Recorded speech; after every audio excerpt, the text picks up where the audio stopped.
Hey guys, welcome back. Today we're covering campaign bid strategies and budgets at the campaign level. By the end of this video, you will know how Facebook decides how to bid for your ads, how to choose the best bid strategy for new and mature campaigns, and how to set your campaign budget the right way for consistent results. So what is campaign bid strategy? So basically we're using campaign budget optimization. The bid strategy is set at the budget level.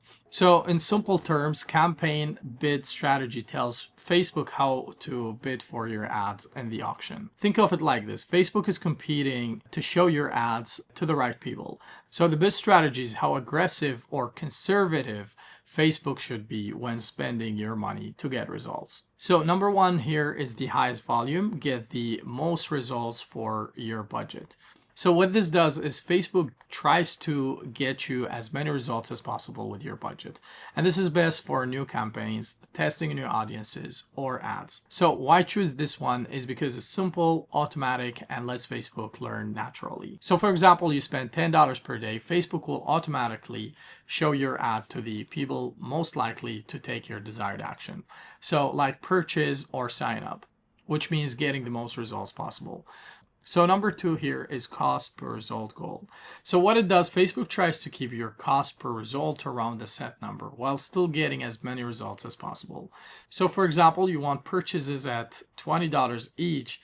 Facebook will aim to get results around $20, stopping or slowing delivery if costs go higher. So you want to be careful with this one because this can slow learning for new campaigns because early costs naturally fluctuate. So I'll use this for mature campaigns when you know your numbers. So the next one is ROAS goal, return on ad spend. So what this does, Facebook aims for a certain return on your ad spend while maximizing the value of your results. And this is best for e-commerce stores or campaigns focused on revenue, not just the number of results. So for example, if you want $5 back in every $1 spent, Facebook will try to target people likely to spend more.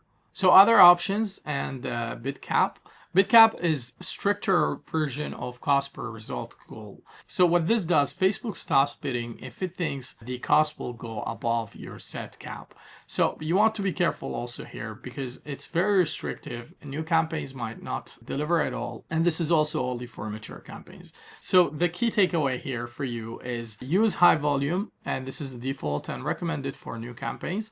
And number two, cost per results or goal or ROAS goal. This is for mature campaigns, and this is where you know your target cost or revenue. And bid cap, use this for restrictive or avoid on new campaigns. Now let's move on to the daily versus lifetime budget. So the daily budget, which is what I recommend, is spend a fixed amount each day.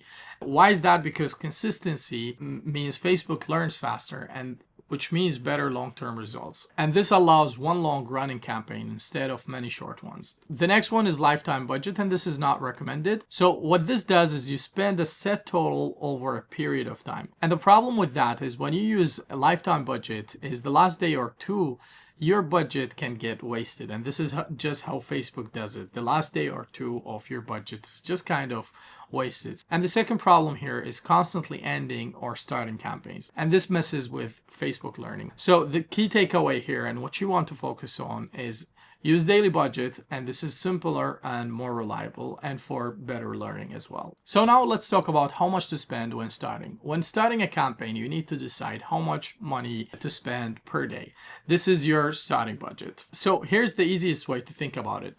The faster you're going to learn, the faster you're going to get to the point where you can start to generate results. So if you're testing a whole bunch of new ads and you are on $10 a day versus $100 per day, you're obviously going to have to wait, not necessarily 10 times as long because it's not quite linear, but you would have to wait a lot longer to find out which ads perform well, which targeting options, and get to the point where your campaigns work. But at the start point, you want to basically work out how can you spend as much as possible whilst keeping great results and keeping your campaigns profitable. So the key point here is more budget equals faster learning and in returns faster optimization. But always start at a level you can afford and care about. Now, the next step for you is focus on setting your starting budget and bid strategy correctly. Scaling budgets comes later. We'll cover that in a separate video. And in the next video, we'll talk about location, demographic, and targeting. With that said, I'll see you in the next video.